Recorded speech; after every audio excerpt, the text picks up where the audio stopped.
Kalingap Edo tuluyan ng sumuko kay Erica. Iyan ang bibigyan natin ng maikling reaction video.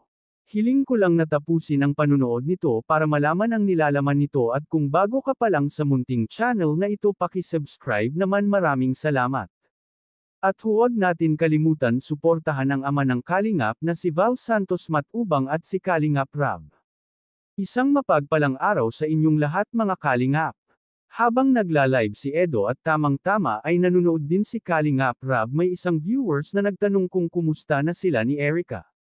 Malinaw po ang naging sagot ni Edo sa kanyang live na wala na rin daw siyang contact kay Erica. Kung talagang tinuturing pa daw silang mga kaibigan nito ay dapat daw ay may kontakan pa rin sila, ang kaso nga raw ay ayaw nang sumagot ni Erica sa mga chat nila. Huwag na lang daw na lagi tayong nakapokus kay Erica. Focus na lang daw muna sa tunay na nangangailangan ng tulong. Iyon naman daw ang importante, ang pagtuunan ng pansin ang nangangailangan kisa mag-focus kay Erica na ayaw ng araw ng tao.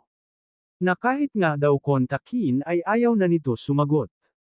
Kaya sa mga viewers at netizen na maka-Edrica at naghihintay kay Erica, wala na tayong magagawa, ayaw na talaga makipag-ugnayan ni Erica sa mga team Kalingap. Kahit kay Kalingap Rab hindi na rin ito nag-chat, talagang ito na ang huling pagbablog natin kay Erica. Kahit si Edo ay sumuko na rin na pakiusapan si Erica pero hindi ito sumasagot. Kahit nga raw ay bilang kaibigan na lang pero ayaw na talaga. Natapos na lang ang lahat na wala tayong malinaw na kasagutan kung ano ang nangyari, kung ano ang kanyang dahilan. Kahit mga viewers ay ito ang inaabangan ang pagsalita ni Erica para malinawan na sana ang lahat at hindi na maghihintay. Para wala na sanang haka-haka na maririnig para tapos na talaga. Ito siguro ang gusto ni Erica, ang unti-unti siyang malimot ng tao.